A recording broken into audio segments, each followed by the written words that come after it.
Good morning, friends. It's time to read the scriptures together. We are resuming this morning our reading of First Kings.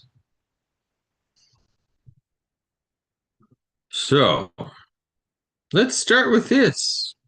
As is our custom, let's take a look at the big board, the big picture.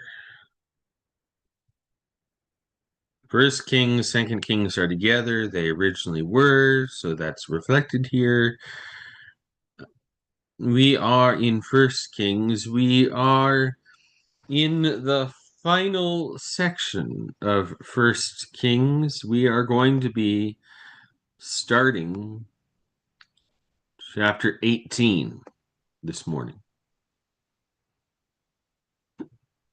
So here we are, chapter 18. We are in this section that began in First Kings chapter 17 and runs through Second Kings chapter 8. The story of the kings is really, truly, above all else, the story of kings and prophets.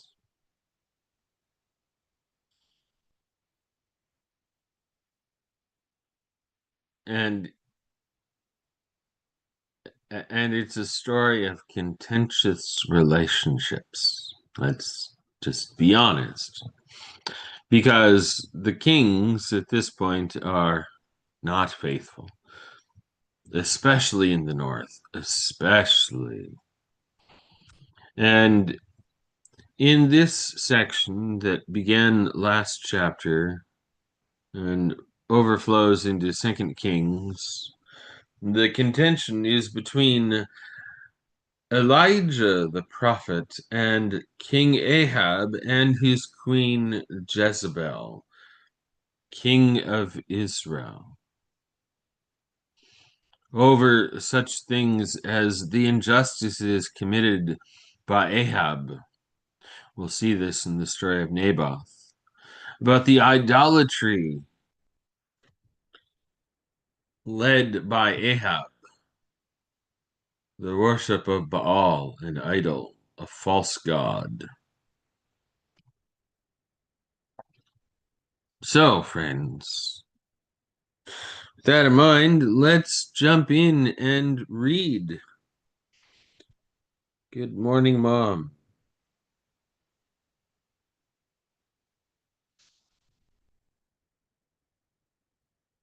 And good morning, Audrey.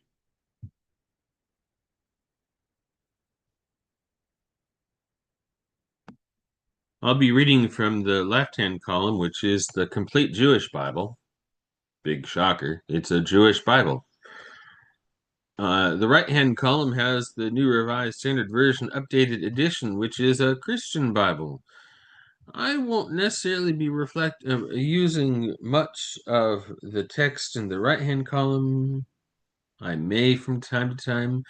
Mostly what you can count on is the fact that I will use the text in the Christian Bible in order to point out things that don't sound familiar from the Jewish Bible. Jewish biblical language and Christian biblical language are unique to themselves, and the names of persons, places, and things oftentimes don't match up. So I'll point those out when we come upon them.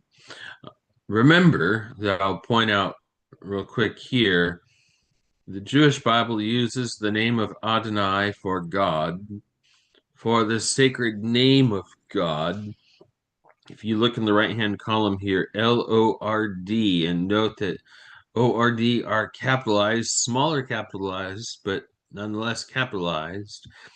That is the sacred name of God, transliterated into English and set apart in a distinct appearance so that the reader knows, aha, that is the sacred name of God. The sacred name of God considered by our Jewish friends to be so holy that only God can speak it. I did, by the way, just come across the fact that there was one exception to that. Somewhere I saw the high priest in the temple on the Day of Atonement, Yom Kippur, was considered worthy enough to speak the divine name. One person, one day, one place. So, Jewish practice is when you come across the sacred name in writing, you speak the general name Adonai, God. And some Jewish Bibles like this will just go ahead and put it in writing that way. All right, friends, let's read First Kings, resuming at the opening of chapter 18.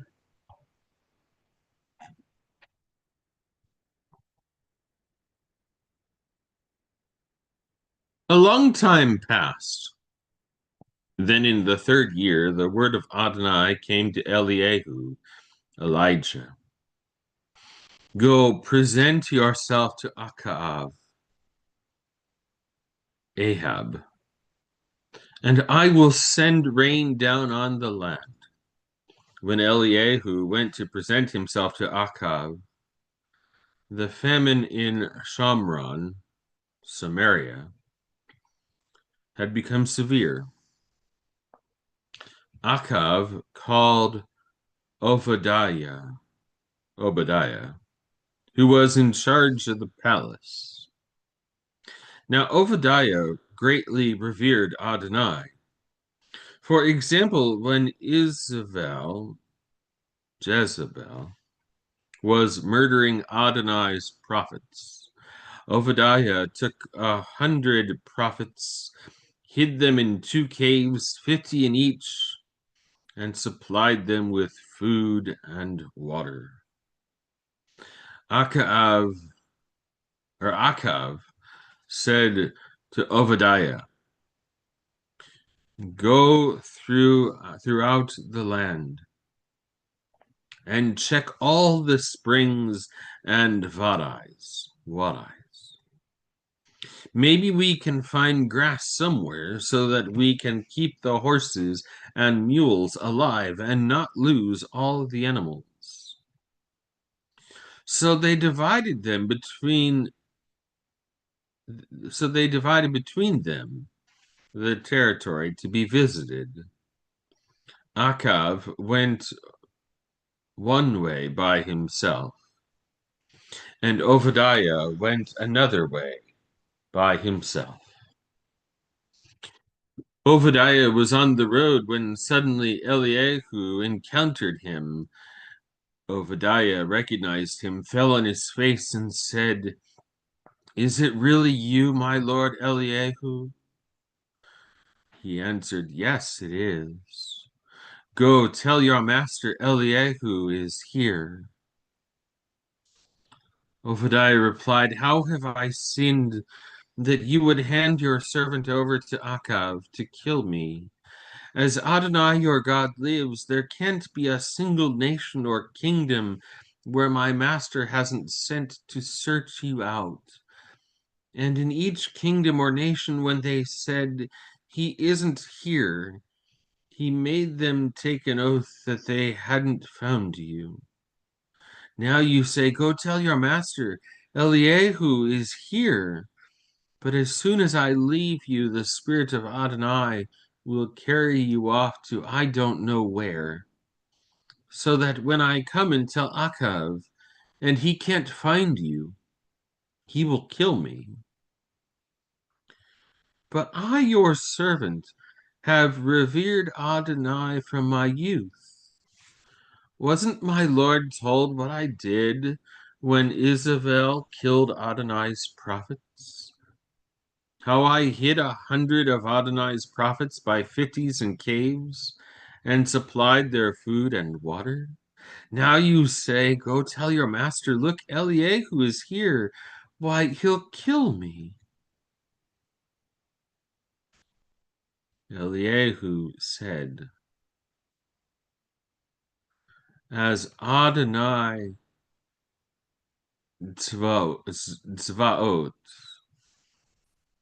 the Lord of hosts, lives, before whom I stand, I will present myself to him today. So Obadiah went, found Achav, and told him. And Achav went to meet Eliyahu. When Achav saw Eliyahu, Achav said to him, is it really you, you troubler of Israel? He answered, I haven't troubled Israel. You have, you and your father's house, by abandoning Adonai's mitzvot. Remember, mitzvot is commandments. You could also add regulations, instruction.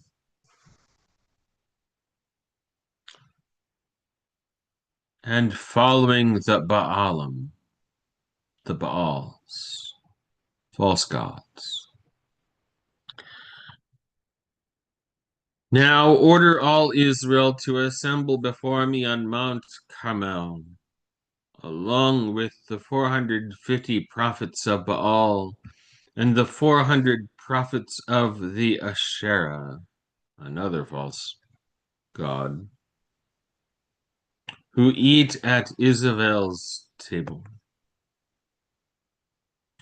Achav sent word to all the people of Israel and assembled the prophets together on Mount Carmel.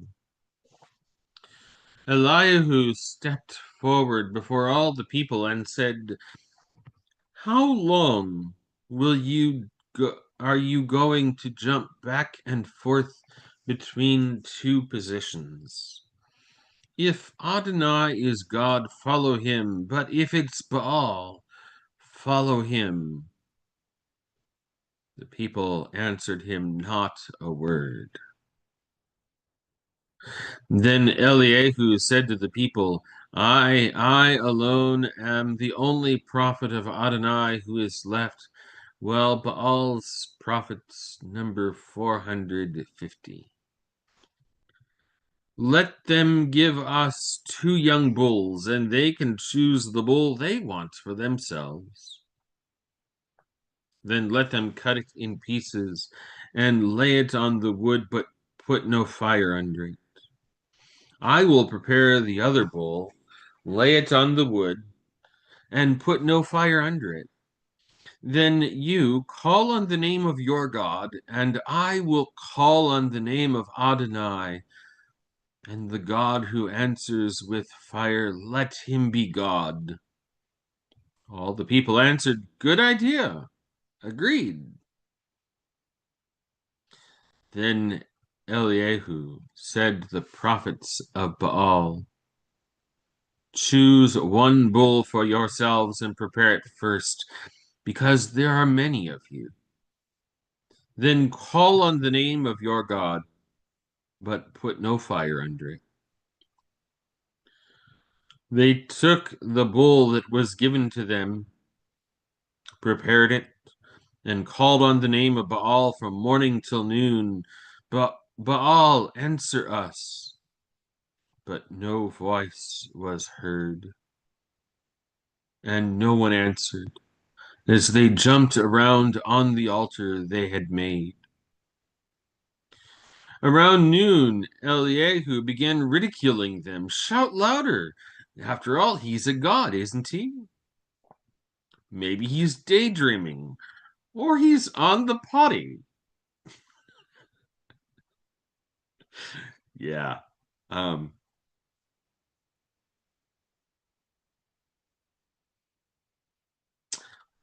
little bit more blunt than is the Christian Bible version.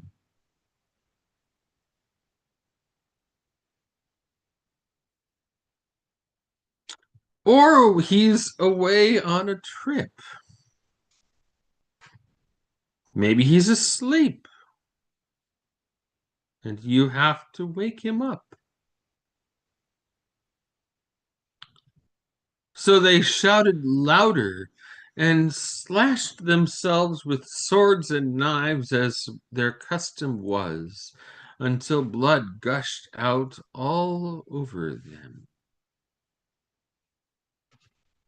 By now it was afternoon, and they went on ranting and raving until it was time for the evening offering. But no voice came, and no one answered, and no one paid any attention.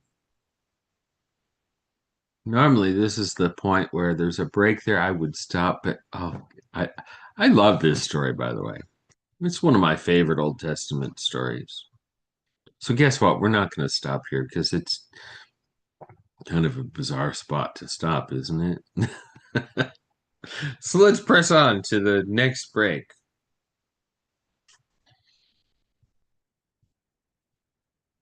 Then Eliyahu said to all the people, "Come here to me." All the people came up to him as he set about repairing the altar of Adonai that had been broken down. Eliyahu took 12 stones in keeping with the number of tribes of the sons of Yaakov, Jacob, to whom the word of Adonai had come, saying, "Your name is to be Israel."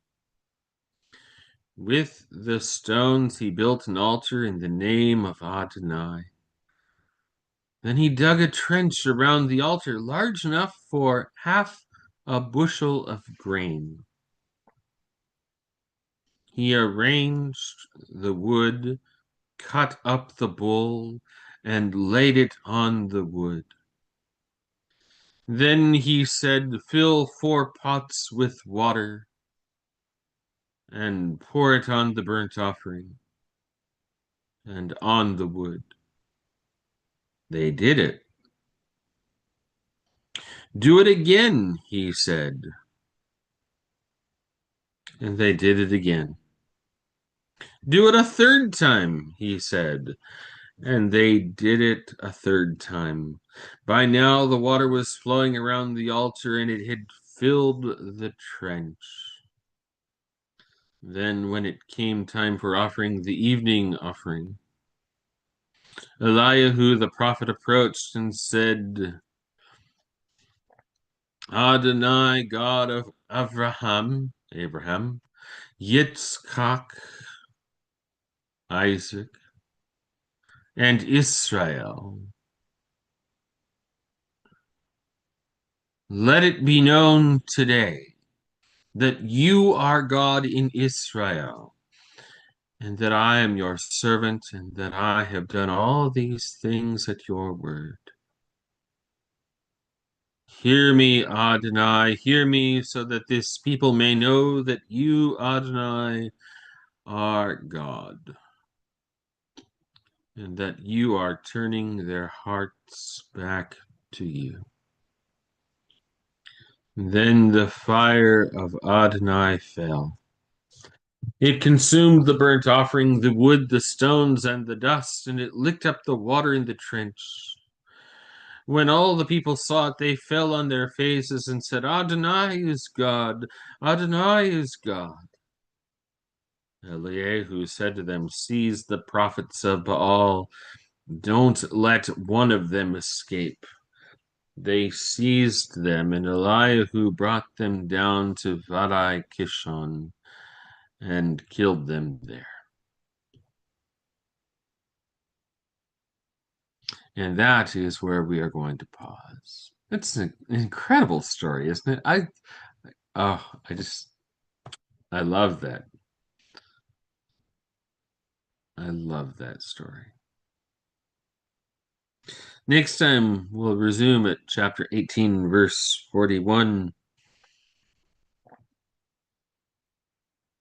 You know Ahab's not going to be happy. Jezebel especially is really not going to be happy. And Elijah is going to have an interesting experience coming off of this high that if you don't know the story, it might kind of surprise you how Elijah ends up responding to this high moment.